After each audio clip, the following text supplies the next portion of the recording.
মন্ত্রী অংবানি আগল স্রাংশুলা এমবিবি ইউনিভার্সিটি বেরাইনাইখা মন্ত্রী কিশোর বর্মন আসলে বিনিয়োগীয় তংখা কলেজনি প্রফেসর রক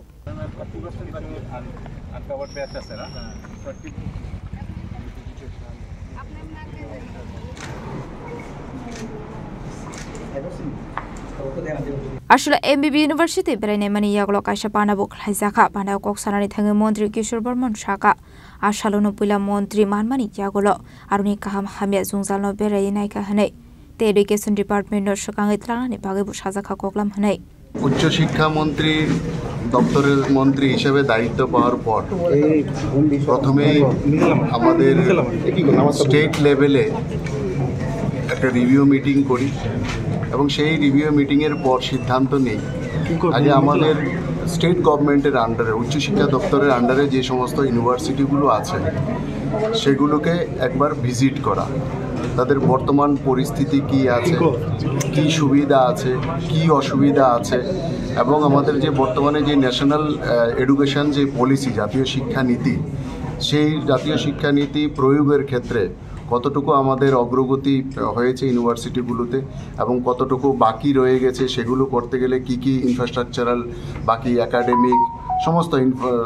কি দরকার আছে সেইগুলো বিষয়ে খতিয়ে দেখার জন্য এবং আনুষঙ্গিক কি কি অসুবিধা আছে আর কিভাবে আমরা আরও আমাদের এটা একটা আমাদের ত্রিপুরার আমি বলবো যে স্বাভিমানের সাথে যুক্ত, যেটা আগে এমবিবি কলেজ ছিল এখন বিশ্ববিদ্যালয়ে সেটাকে উন্নীত করা হয়েছে। তো স্বাভাবিক কারণে এটা আমাদের খুব প্রাচীন আমাদের কলেজ, যেটা মহারাজা বীর বিক্রম কিশোর মানিক্য বাহাদুরের নামের সাথে যুক্ত। তো সে কারণে সেটার মান আরও কীভাবে উন্নত করা যায় এবং কত দ্রুততার সাথে করা যায় তার জন্য একটা কংক্রিট একটা প্ল্যানিং এবং সেই প্ল্যানিংকে এক্সিকিউশন করার জন্য আমরা ধাপে ধাপে সেটাকে উন্নীত করার জন্য একটা টার্গেট সেটা নেওয়া যায় কিনা এই সমস্ত বিষয় খতিয়ে দেখার জন্যই আজকে এখানে ভিজিট করছি। তো সারাদিন আজকে সেটা দেখলাম বিভিন্ন আমাদের যে ইনফ্রাস্ট্রাকচার কী আছে এবং এখন স্টুডেন্টদের সাথেও আমার মত বিনিময় আছে। তো তারপরে একটা গিয়ে আমরা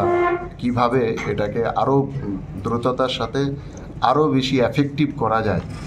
সেটা আমরা চিন্তা ভাবনা করব। স্যার, রাম ঠাকুর কলেজে ভর্তির ক্ষেত্রে জাল ফি কার্ড দেওয়ার একটা অভিযোগ উঠেছে, সেই বিষয়ে একটা অভিযোগ আমরা আমাদের মিডিয়ার মাধ্যমে এসছে, সঙ্গে সঙ্গে আমার ডাইরেক্টর আমার সঙ্গে আছেন, কাল রাতেই আমার ডাইরেক্টর এবং আমার এডুকেশনের যিনি সেক্রেটারি আছেন বিষয়টা ওনার নজরে আনি